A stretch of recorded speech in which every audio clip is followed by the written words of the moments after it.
Very good evening, everyone. Welcome to this amazing channel named Geeks for Geek School, and I am Gaurav Kumar Jain.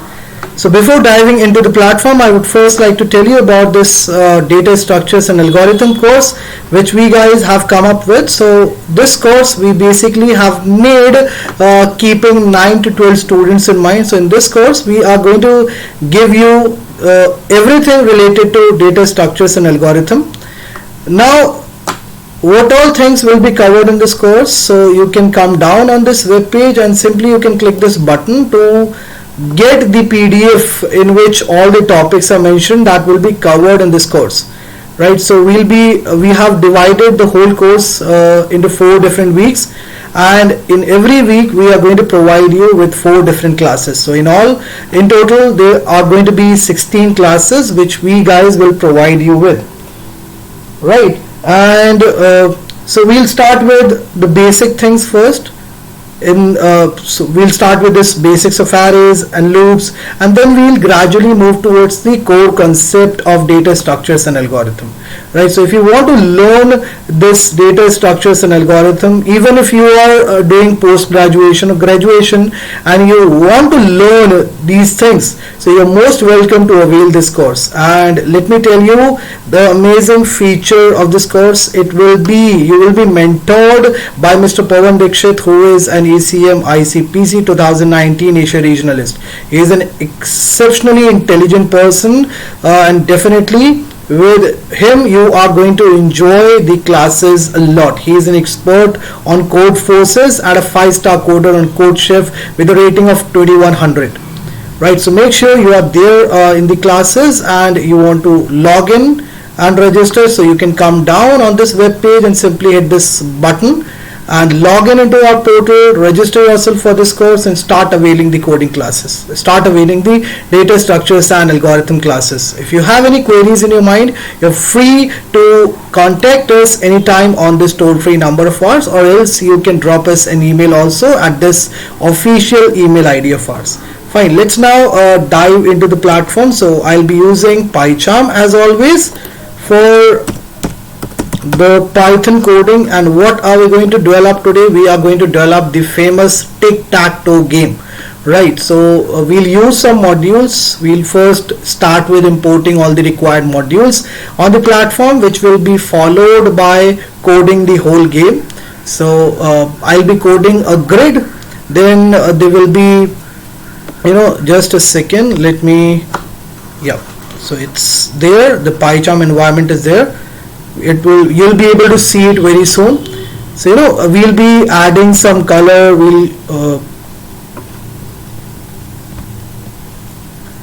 Why it's not opening?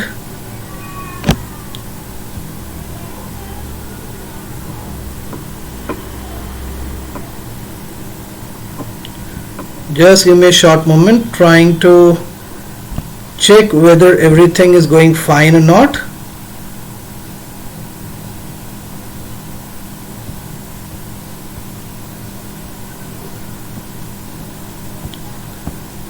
And if you have any ideas, you're most welcome to share it with me in the comment section, please, right?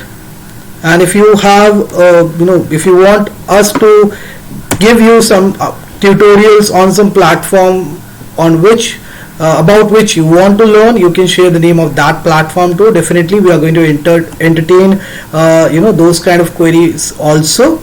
Okay, so what we are going to do, we are going to give the x and zeros a different color and width, right? And what happens when someone taps on a taken spot, so that's what we have to keep in mind when we are coding. The last 2 things that we will take into consideration while coding this tic-tac-toe game is that how would you detect when someone won the game, right? And besides this, last one will be how would you create a computer player. So these are some of the things that we'll code today, that we'll learn to code today in order to develop a full-fledged tic-tac-toe game. But before proceeding, let me again check the YouTube channel whether everything is going fine or not. And besides this, last one will be how would you create a everything is going perfectly fine. And whoever is there with me right now, I would like you to please put your name in the comment section so that I can shout out your name. Fine. So we'll be importing the turtle module first. So that's how we can do it. And I would like to import all the features of turtle module. And how to do that? We can put an asterisk like this. Then again, today we are going to make use of this free games that we made use in the previous lecture which I shooted yesterday. So I would like to import line from free games. So this line I will be using for creating that whole grid. Let's now define this function grid. Right, so this function I am putting here for creating the tic-tac-toe grid, you know, those 9 boxes and those layers. So for that I have defined a function with name grid over here. We can put a colon, right? So that's the syntax you have to keep in mind when you are defining a function, when you're making use of functions. Let's have this line function. So that's the one which I'm using for drawing the grid now.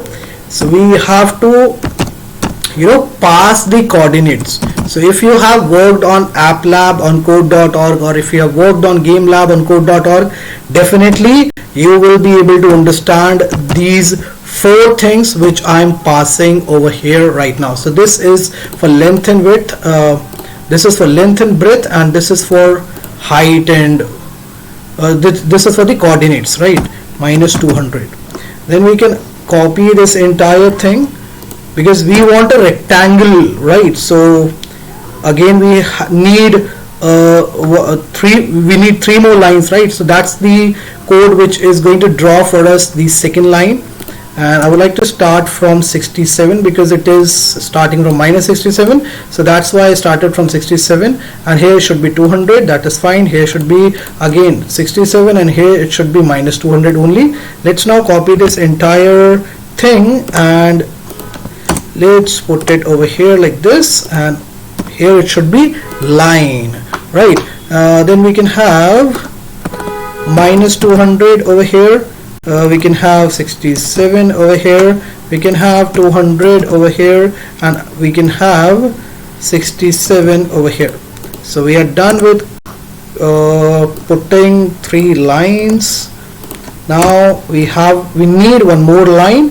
So -200 should be there. Then we need to have 67. Then we need to have 200 over here. And finally we can end with 67. So you know, this will form a rectangular box in which we'll be able to see some grids. Okay, so we are done with defining the function grid. Let's now define this function draw. Okay, let's draw x, and it is going to be a parameterized function. So I need to define 2 parameters over here. So this function I am creating for drawing x player. There are going to be 2 players, right? So this is for the first player named x, and the second one, and I'm going to define another function for a separate function for the second player. So draw x comma y, and then just a second, let me adjust this thing here. Perfect. So we can put a colon like this. Fine. And after that, so inside this, what should come now? We can copy this line code from here and we can put it over here. Let's change the parameters. So I don't want any such thing. I want to have x comma y, right, the parameters, and then we can have x plus 133, right, and then y plus 133. Fine. And then we can copy this whole thing and we can put it over here like this, right? So this is for x, you know, we need a cross. So this is for the first slant line, and that's for the second slant line, and here we can change the coordinates x comma y, then x plus 133. Here it should be y plus 133, right, because we want to see a line like this, x plus 133, and here it should be only y, So everything is fine till now, I think so. Define draw x. Okay, great. Now let's have another function. So for that we need this def keyword and draw. Let's have a function draw o. So o is for 0. You can assume this, and again we need to have two parameters, x and y inside it, colon, right? Then we can copy, for this draw o we are going to have different lines of code. So I would first like to call this up function, and then we can make this go to active x plus 67. So it will send the cursor at this location 67 and y plus 5, right? And then we can make use of this down function for bringing the cursor down. So that's the circle function which you can use for constructing the circle, right? So that is the code for player O or player 0. Fine. Okay, so this is for the grid, this is for the first player, and this is for the second player, right? Then we can have this function named floor, and inside this we can have a value, right? Now we want to round this value down to grid with a square size. So how to do that? We can use this return function, right? And inside this we can put this formula value plus 200. So remember this formula, okay? Value plus 200 by then 133, and then we can multiply this whole thing, value plus 200, then we can multiply this whole thing by 133, and finally we need to subtract 200 from the result. So that's how we can get the floor value. Now it's time for us to define the state. So state should be equal to, let's have a set, right? Let's save the state in a set. So player colon 0, and then we can have another that variable named players. Just a second, why it's getting highlighted, players, and then we can have this, we can call both the functions draw x and draw 0 over here. So draw x and draw o. It's not 0, it's o, sorry, right? We can call the functions like this, and it should be a list, not a set. I think that will do, right? And then we can have another function tap.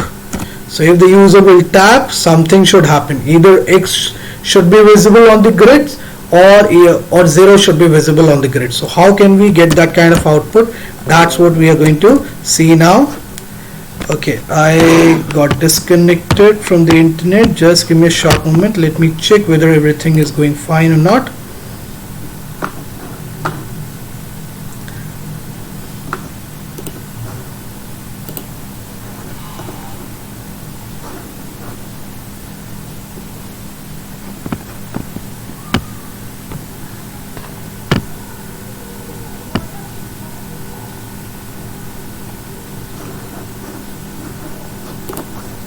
Just give me a short moment.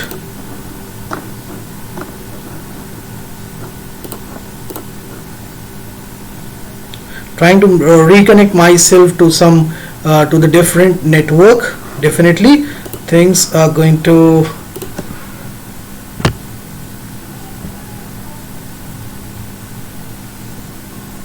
am I live right now? Let me see.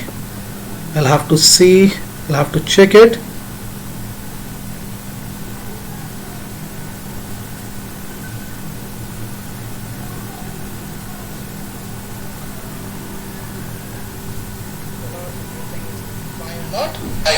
Besides this last one will be how do you create a everything is going perfectly fine, and whoever is there.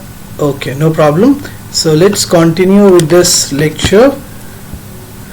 So we are done with defining these two things over here, these two functions, draw x and draw 0, and we have called these two functions and the value will be stored in this player's named variable, right? What else can we do now? Define tap x comma y. Okay, so we were doing this function, so that's for if the user taps on any of the grids. So how the game will come to know about the point where the user has clicked.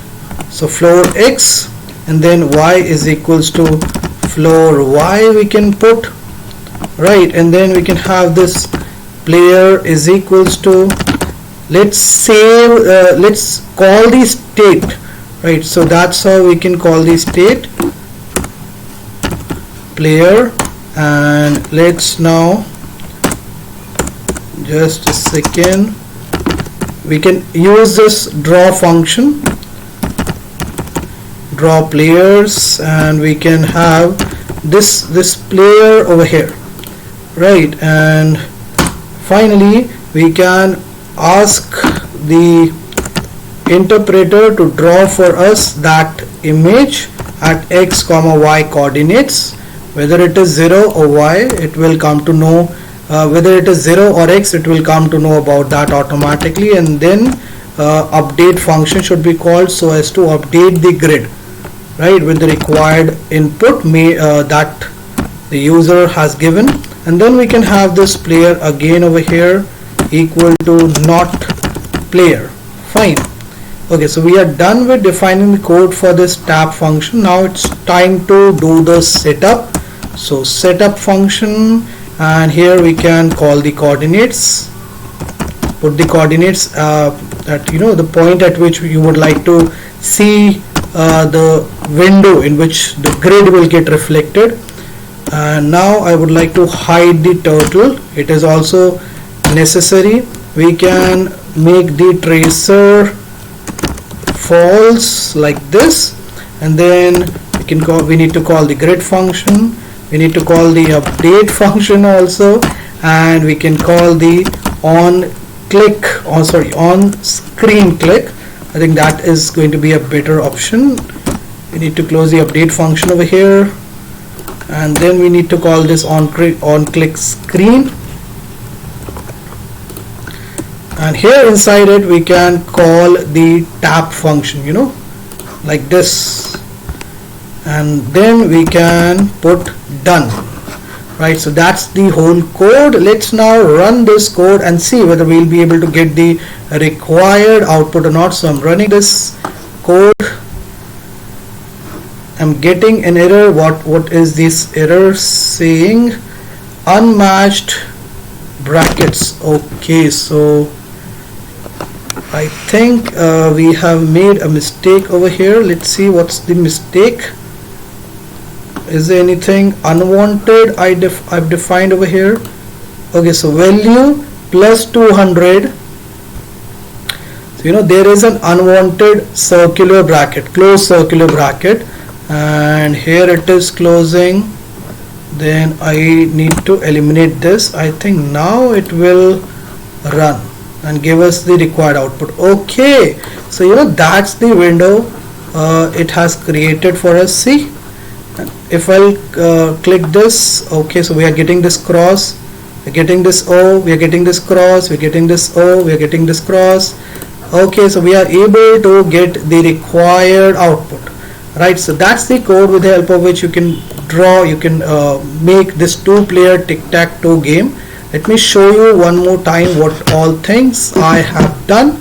So I imported the turtle module and the free games. From this free games I imported line, right? So this line I've used for creating the grids.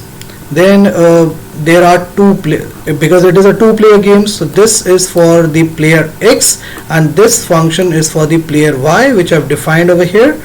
And then we have this floor function which is going to give us the value, right? And we have this tap function, so wherever the user will tap or wherever he will click, automatically the position, the coordinates of that point will be fetched and they will be put inside this x and y variables, and then at that point we'll be able to see a 0 or x based on the state of the player, right? If it is an 0 player who is playing with 0, so we'll be able to see a 0. If he is the x player, so we'll be able to see x getting reflected on the grid. And then we have the setup, high turtle, tracer, grid update on screen, and then done. So that's how, with the help of these simple 38 lines of code, you can develop a full-fledged tic-tac-toe game.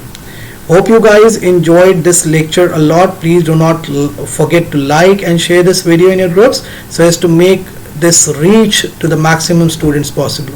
Thank you so very much for being there with me in this tutorial. Have a great day ahead. Bye bye everyone, and happy Janmashtami to all of you.